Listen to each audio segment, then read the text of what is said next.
কথায় আছে না, কপাল যদি খারাপ হয় তখন আর কিছু করা থাকে না। দেখেন আমার কত সুন্দর সুস্থ কয়েলগুলি এখন অসুস্থ হয়ে গেছে। এগুলি এখন ঝিমায়, এখন এগুলি আজকেও মরছে, আর মরা আরও এগুলিও মরে দেবো সম্ভবত, টিকবো না।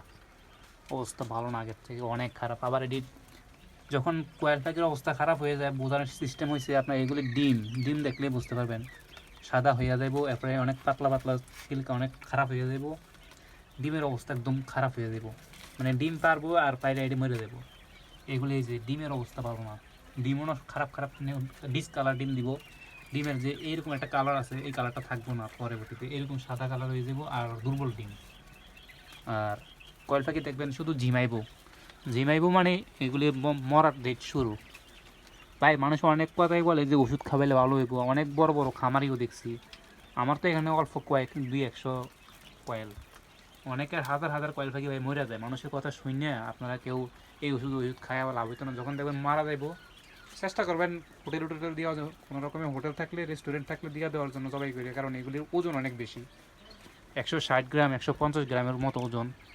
তো ওইখানে মাংস হিসেবে বিক্রি করলেও এগুলির প্রায় মোটামুটি কিছুটা টাকা চলে আসবো, কয়েল পাখির দামটা চলে আসবো।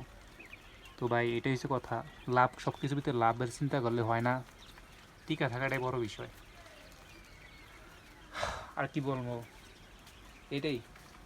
এই যে দেখতেছেন এগুলি বসে আছে, কয়েল পাখি মূল সাধারণত এভাবে বসে থাকে না, সবসময় যে দেখেন কী করতেছে, দেখেন কীভাবে ঝিমাইতেছে।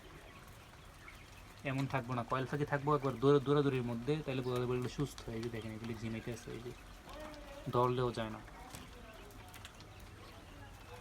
তো আমার কথা এটাই, মানে মানুষের ফাঁদে পা না দিয়া সবসময় নিজে যেটা ভালো হয় এটাই করবেন, এটাই মাথায় রাখবেন। কারণ দিন শেষে লস হইলেও আপনার, লাভ হইলেও আপনার।